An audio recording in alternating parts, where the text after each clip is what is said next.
Oi, tudo bem? Bem-vindos. Meu nome é Márcia Sibel, eu sou psicóloga e hoje eu vou falar sobre como eu posso te ajudar a ser mais produtivo nos estudos e no trabalho, certo? O que a vida profissional e de estudos pode nos trazer? Realização e propósito, contribuição social e os recursos financeiros necessários para a nossa manutenção. Para que isso aconteça de uma forma plena, o que é necessário? Um alinhamento de pensamentos, sentimentos e ações. É o que hoje em dia a gente costuma chamar de posicionamento. O que é um posicionamento? É você ser e parecer ser aquilo que você é, aparecer a sua competência, o que você sabe fazer. E para que isso aconteça, é necessário a capacitação técnica, mas também características psicológicas, espirituais e também que o nosso estado mental ele esteja no funcionamento máximo, né? O funcionamento cognitivo.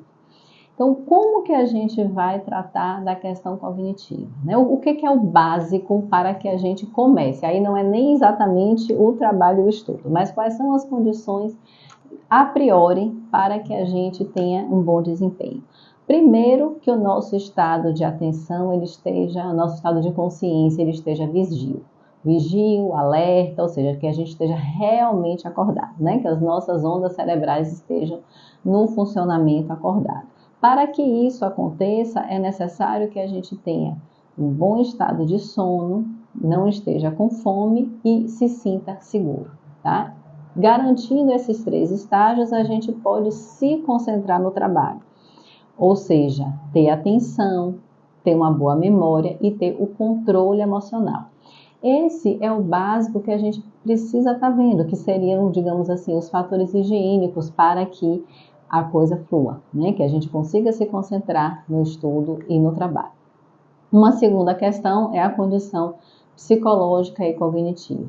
A gente tenha o controle emocional, a gente tenha a motivação, a gente tenha os passos para que a gente consiga manter essa atenção, aprender o que a gente tem que aprender, estar ali atento às necessidades daquele grupo que a gente precisa estar fornecendo aquele serviço, estar atento ao conteúdo que a gente está lendo. E também as condições espirituais, que é o quê? A fé, a confiança, o amor pelo que a gente faz. Então, assim, se eu não acredito que o que eu estou fazendo pode dar certo, eu nem avanço. Então, eu não tenho garantia de que algo vai funcionar. Mas se a priori eu já acredito que não vai dar certo, muitas vezes a gente coloca o nosso trabalho muito em fatores externos. Ah, não vai dar certo. Ah, veja como as coisas estão. E quando a gente vai para esse lado, a gente se deixa abater. Então, a gente nem faz. É possível eu plantar e não colher? Sim, é possível. Mas se eu não plantar, existe certeza de que eu não vou colher. Então, se eu tenho esse equilíbrio, se minha mente está ok, se meu estado psicológico ele está ok e meu estado espiritual está ok, eu tenho a condição para começar o meu trabalho e o meu estudo. E aí a gente precisa partir de um pressuposto que existem valores que são universais, ou seja, eu não vou poder guiar a minha regra de trabalho na minha empresa só como eu quero. É necessário que eu olhe para a forma como as coisas funcionam. Então, no estudo, o que é importante eu fazer para que eu tenha um estudo? Em primeiro lugar, que eu tenha alguém me orientando, ou alguém ou algo, né? Mas assim, se eu vou ler um livro que vai me orientar a estudar, esse livro foi escrito por alguém. Então, o que eu preciso estudar primeiro? Qual é a ordem do estudo? Qual é o tempo que eu tenho necessário para aquilo? Então, assim, se eu faço uma graduação, são os professores que vão estar dando esse norte a cada componente curricular, a cada disciplina. É a organização, né, curricular que vai estar trazendo esse encadeamento de disciplinas, por exemplo. Então, existe toda uma hierarquia que vai me fornecer o conteúdo necessário no momento adequado para que eu aprenda aquilo. E é interessante a gente pensar, por exemplo, no currículo universitário, porque vou pegar o meu exemplo de psicologia. É um currículo universitário que é bem diverso, né? A gente chama de generalista, a gente vê, né, um pouquinho de cada uma das áreas da psicologia, vê um pouquinho também de outras áreas que vão estar auxiliando na psicologia, mas no final do curso a gente já pode fazer opções específicas sobre o que a gente quer se aprimorar, o que a gente quer trabalhar, ou o que a gente quer pesquisar. Então, o estudo ele precisa ser assim, ele precisa começar amplo para que eu vá afunilando. Então, a gente precisa ter a constância, né? A partir da ordem a gente precisa ter a constância, a gente precisa estar seguindo um planejamento diário. O interessante é que a gente realmente estude todos os dias, no máximo dê um dia de folga, né? Mas se a gente fica, eu estudo 3 dias, os outros 4 eu não estudo, ou pior, eu estudo quando eu tenho tempo, já é dizer que eu não vou estudar nunca. Então, esse planejamento, ele é fundamental. Não apenas planejar, mas também seguir esse planejamento, tá? Quando eu vou ler, eu preciso não apenas ler, mas anotar, tirar a síntese daquilo que eu estou lendo, o que é essencial. Em relação a livros, existe, né, uma contradição assim. Tem pessoas que dizem que a gente tem que ler, tem que anotar no livro, tem que grifar, né, tem que estar usando. Tem outras pessoas que dizem, não, o livro é bom que fique intacto, eu vou fazer minhas anotações à parte. Qual é a minha visão, que não é apenas, né, a minha visão pessoal, mas também o que eu percebo que é o que mais funciona no dia a dia. Óbvio, se eu pego um livro na biblioteca, se eu pego um livro emprestado, eu não vou poder anotar no livro. Mas se aquele livro eu compro, se aquele livro é um livro meu, é interessante que eu faça as anotações, sim. Por quê? Porque isso vai facilitar quando eu for reler, isso vai facilitar a que eu vá exatamente naquilo que eu já pré-selecionei. Mas pode ser que eu pegue aquele livro daqui a 10 anos e a minha visão de mundo já seja outra e eu leio diferente. Caso você comece a ler o livro e perceba isso, o que você grifou está atrapalhando, você pode e deve comprar outro livro para lê-lo novo. É um gasto? É. Mas um livro ele tem um valor muito maior do que o custo financeiro dele. Se não é assim, não é um livro que vale a pena ser nem lido, muito menos relido, certo? Então, pensando nos estudos, é basicamente isso. O estudo, ele é um pré-requisito para um bom trabalho. Não existe um bom profissional que ele não se prepare para aquilo que ele está fazendo. Alguns trabalhos, né, exigem um tipo de leitura, outros trabalhos, outros tipos de leitura, outros tipos de preparação. Alguns trabalhos, a preparação ele é mais manual e tudo, mas assim, não existe um bom trabalho sem que o profissional ele se dedique a se preparar, ok? Pode ser, como eu falei, uma graduação, pode ser um estudo formal ou um estudo informal, isso aí vai depender muito, né, de cada profissão, mas a maioria das profissões, ela exige um título, ela exige uma formação, né? A partir dessa formação, a gente vai se aprimorar. Toda formação, o professor ele tem a bibliografia básica e a bibliografia complementar. E claro, né, quando a gente vai lendo a bibliografia complementar, aquilo vai se desenvolvendo. Uma dica também para livros: não saia comprando livros aleatoriamente, muito menos comprando tudo para só começar a ler quando já tiver todos os livros. Existe um fator nosso psicológico que quando a gente tem um livro ali, é como se a gente sente que já tem aquele conhecimento. E não adianta, você tem uma biblioteca completa, se você não ler os livros, não vai adiantar. Vá comprando aos poucos, à medida do que você for lendo. E crie uma ordem e siga essa ordem. Pode ser que eu passe um livro na frente daquela ordem que eu pré-estabeleci? Pode, mas só se esse livro ele tiver uma grande relevância, porque você ficar mudando a ordem das coisas, isso gera uma instabilidade. Quando eu devo mudar? Vamos supor, eu começo a ler e eu percebo que vários autores se referem a um autor, a um livro que eu não li, ou a um artigo científico que eu não li. Aí é importante que eu leia. Por quê? Porque está mostrando, né, a sincronicidade, está nos apresentando que aquele texto ele é fundamental para aquilo que eu estou lendo. Ele é uma base para os autores mais recentes que eu estou lendo. Agora, falando do posicionamento em si, serve também para o estudo, mas eu vou estar falando mais em relação ao trabalho. A nossa postura diante desse trabalho, como eu me apresento, como eu me coloco, como as pessoas que estão à minha volta me veem. Então, postura tem a ver com tanto a postura física, né? Eu estar ereto, estar sentado, estar em pé, enfim, a forma como eu me apresento para quando aquela pessoa chega para que eu apresente o meu produto, o meu serviço. A forma como eu me visto também é fundamental. A gente sabe que o nosso cérebro ele tem um tempo mínimo para criar uma primeira impressão. É possível que essa impressão mude com o tempo? Mas é difícil. Então, assim, para que você vai criar uma barreira para que aquela pessoa crie uma condição até de confiança no seu trabalho? Tá? Então, se vestir de uma forma adequada ao que você está executando.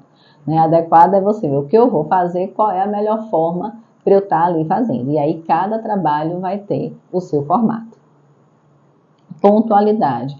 Pontualidade é uma habilidade que, assim, não é uma habilidade que exige grande estudo, mas exige um compromisso, tanto com você quanto com o outro. Infelizmente, a gente não tem essa cultura da pontualidade, mas pessoas que são pontuais, elas são mais respeitadas, elas são mais valorizadas. E as pessoas que lidam com pessoas que são pontuais se sentem mais valorizadas, ou seja, a pessoa já sente que a sua história de vida, o seu tempo, ele está sendo respeitado. Se não der para ser pontual por uma característica específica do seu trabalho, explique por que houve, né, aquele atraso, por que houve aquela mudança, né, nesse sentido. Mas a pontualidade ele é um valor importante para todos os trabalhos e para todas as profissões. Eu vou convidar agora, né, que você pense um pouquinho sobre isso.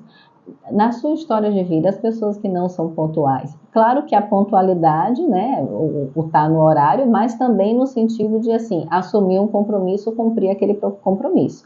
Um profissional que ele está o tempo todo mudando o dia, mudando o horário, né, sem que haja uma motivação inerente à profissão, ele também perde um pouco da confiabilidade. Observe isso, a partir de agora eu estou plantando essa sementinha aí e você vai perceber. Como quando aquela pessoa, e aí a gente vai abranger, tanto na vida pessoal, quanto na vida profissional, né, na vida familiar, uma pessoa que ela é pontual e que ela cumpre os seus compromissos, ela automaticamente passa para a gente, né, uma confiança. Comparar, né, cumprir a palavra é outra coisa, né, também importante, então assim, ter coerência, ser preciso no que fala, usar a verdade ela é um bem precioso. Né? Muitas vezes as pessoas dizem, mas a verdade vai doer, a verdade vai prejudicar, mas a verdade ela pode ser falada de várias formas, né? E a forma como a verdade é apresentada, ela também é importante. Mas se, enquanto profissional, eu não sou, né, fiel à verdade e aquilo será descoberto, dificilmente não será descoberto, aquilo vai comprometer completamente a minha credibilidade. E credibilidade tem tudo a ver com posicionamento. Não adianta eu estar bem vestido, eu estar num lugar chique, eu estar o tempo todo me expondo, se o que eu falo eu não cumpro, se o que eu prometo eu também não cumpro. Então a gente tem que ter muito cuidado com isso, né? Com a verdade, ou pelo menos com o não mentir. Né? Buscar o que é significativo, não o que é conveniente. Então, assim, o que eu preciso fazer e não o que eu quero fazer. Isso tem a ver com aquela questão espiritual do amor. Né? Isso tem a ver com um perfeccionismo, isso tem a ver com uma característica psicológica de querer apresentar o melhor. Tem a ver com o que o trabalho nos proporciona, que é essa fidelidade ao nosso propósito. Conhecer a história do outro e sua real necessidade. Tá? Então, se eu vou oferecer um produto ou um serviço, eu preciso fazer uma anamnese da situação, eu preciso conhecer o que a pessoa quer, até para saber se aquilo que eu vou oferecer, ele é adequado para a pessoa. né? E qual é o produto ou serviço que eu tenho a oferecer que é mais adequado àquela pessoa? Ou qual é a técnica, né? No caso da psicologia, qual é a técnica mais adequada? Por quê? Porque se eu não entendo a história da pessoa e o que a pessoa está buscando, eu não vou conseguir fazer algo particular, algo pessoal. E aí essa é a grande diferença da gente procurar um profissional para desenvolver um trabalho do que a gente pesquisar por conta própria, por exemplo, na internet, né? Porque técnicas psicológicas, né, diagnósticos médicos, diagnósticos em relação a várias profissões, tanto profissões de saúde como profissões técnicas também, a gente tem acesso. Mas como saber o que é mais adequado? O profissional só vai saber quando ele tem essa dedicação, porque cada caso realmente é único. Uma outra questão é hierarquizar as prioridades, deixar claro, né, o que é prioridade, ter mentores para isso. Dificilmente a gente vai conseguir estabelecer hierarquia só. Então é importante ter alguém de referência que nos ajude a estabelecer o que é mais importante. Então assim, eu vou atender, o que é mais importante? Eu vou atender e administrar o meu consultório, o que é ali importante? Então estudar, né? Por isso que eu digo, o estudo e o trabalho tá nesse mesmo patamar, porque estudando eu crio as hierarquias para o meu trabalho. Valorizar seu desempenho com métricas. É importante a gente ter métricas objetivas. Quantas pessoas eu vou atender, o que eu quero gerar de rendimento, qual o mês que tem mais rendimento, qual o mês que tem menos rendimento. Eu vou estudar para ter uma previsão, né? A gente não vai começar um negócio sem ter uma previsão, mas é necessário que eu avalie as métricas. Eu sou funcionário. Normalmente as empresas têm as avaliações que são semestrais, que são trimestrais, que são anuais, em que o chefe vai passar para aquele funcionário como foi o desempenho dele. Então, essas métricas, elas são fundamentais. Olhe para essas métricas com objetividade, com verdade. Se você receber alguma crítica, acolha essa crítica, receba essa crítica, né, para que você possa avançar, para que você possa melhorar. A crítica e também os elogios, também o merecimento, né? Então isso é interessante. A crítica normalmente ela é interessante para que a gente trabalhe o nosso orgulho, mas os elogios também são importantes para que dê motivação para que a gente continue. Comemore, né, os avanços, comemorar, né, trazer alegria para a vida, ela é bastante importante. Compare as suas métricas com você mesmo, né? Mas também com os outros no sentido não de avaliar o seu avanço, mas avaliar aonde a sociedade quer que você chegue, aonde o seu chefe quer que você chegue, aonde o seu mercado, né, precisa que você chegue. É interessante a gente olhar o outro também como um objetivo. Tá? Olhar, obviamente, pessoas que têm um desempenho melhor do que o da gente. Porque se a gente olha pessoas ou que têm o mesmo desempenho ou que têm um desempenho abaixo, a gente tende a se desmotivar. E a motivação, ela é sempre, né, necessária para que a gente desempenhe qualquer coisa. E aí, em relação à alegria, né? A alegria, comemorar, valorizar o trabalho, ele é bastante importante. Por quê? Porque a gente digamos assim, usufruir do processo, porque a vida ele é um grande processo. Se a gente pensar assim, qual é o fim do trabalho? A aposentadoria. A gente não vai deixar para comemorar só quando se aposentar. A gente quer um trabalho que faça sentido, que tenha propósito, que a gente possa contribuir para a sociedade e que também a gente tenha o ganho financeiro referente a isso. Então, comemore as pequenas alegrias. A alegria e a comemoração é um combustível muito interessante, é um combustível muito mais interessante do que o medo, a culpa e a vergonha. Então, se você trabalha porque você tem medo de não pagar a conta, porque você trabalha porque você se sente culpado se você não fornecer à sua família ou a você mesmo o necessário, ou porque você tem vergonha de outras pessoas que trabalham mais que você, não é um bom motivador. Só uma sugestão de um filme que é uma animação, acredito que a maioria já tenha assistido, é aquele filme Monstros S.A. É um filme que já tem alguns anos, né? Tem mais de 20 anos, mas ele fala muito dessa questão da alegria, né? Só contextualizando, são monstros, né, que vão para quartos de crianças assustar e o grito da criança gera energia para o mundo deles. E tem um momento que eles não conseguem mais assustar as crianças e tudo, e de repente, né, o acaso ajuda quando a gente está procurando uma solução, um monstro entra num quarto e a criança começa a rir. E quando a criança começa a rir, a energia gerada é muito maior do que a energia dos gritos de medo e de pavor e de terror daquelas crianças antes.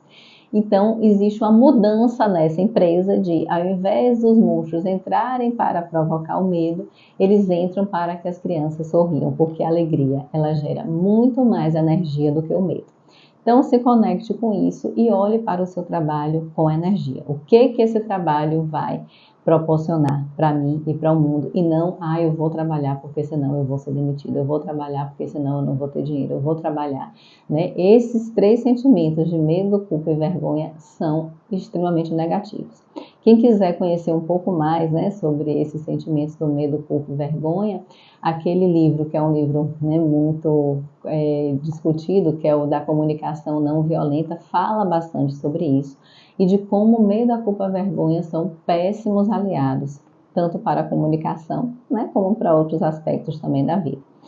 Então, conquiste as pessoas, né? Esteja perto de pessoas que agreguem valor à sua vida. Esse é um outro fator. Quando a gente está com pessoas que agregam valor à nossa vida, a gente também se motiva, a gente tende a querer crescer. Quanto mais eu puder estar ali com pessoas que me ajudem a crescer, que compartilhem comigo a visão de propósito, a visão de mundo, é melhor. Porque se eu estou, mesmo que eu trabalhe bem, e aí no meu horário de intervalo, no meu final de semana, eu estou com pessoas que são pessimistas, pessoas que não têm fé, pessoas que não fazem o que precisam fazer, pessoas que acham que vão só para o trabalho e que o chefe que tem que proporcionar, o que o cliente tem que proporcionar, sem que a pessoa entregue o que pode entregar, a tendência é que eu desanime. As companhias, as pessoas com que a gente convive têm uma grande influência na nossa vida. A gente já sabe isso, né, de ditados populares, mas a neuropsicologia tem cada vez comprovado mais isso, que nós somos a média das pessoas que a gente mais convive. Então, procure pessoas que possam e que realmente estão te motivando. E sempre avalie a sua vida. Todos os dias é importante a gente olhar para nosso dia como foi, toda semana para nossa semana como foi, nosso mês, nosso semestre, nosso ano. Essas avaliações de uma forma verdadeira e sincera, de preferência com um profissional para estar ajudando, vai ser melhor, que os nossos resultados serão mais produtivos, mas também a gente vai viver a vida com mais leveza, com mais tranquilidade, certo? Então, resumindo, observar os nossos fatores cognitivos, como é que está a nossa cognição, como é que o nosso corpo está preparado, os nossos fatores psicológicos para estar ali, a minha memória, a minha atenção, a minha forma de aprender, se eu estou controlando o meu desânimo, né? Se eu estou tão desanimado que eu estou depressivo, eu jamais serei produtivo assim. Se eu consigo produzir, mas eu sou muito ansioso, a ansiedade também atrapalha muito a produtividade. As questões espirituais, a fé, a confiança, né? O cuidado que eu faço com cada coisa. Certo? Até a próxima.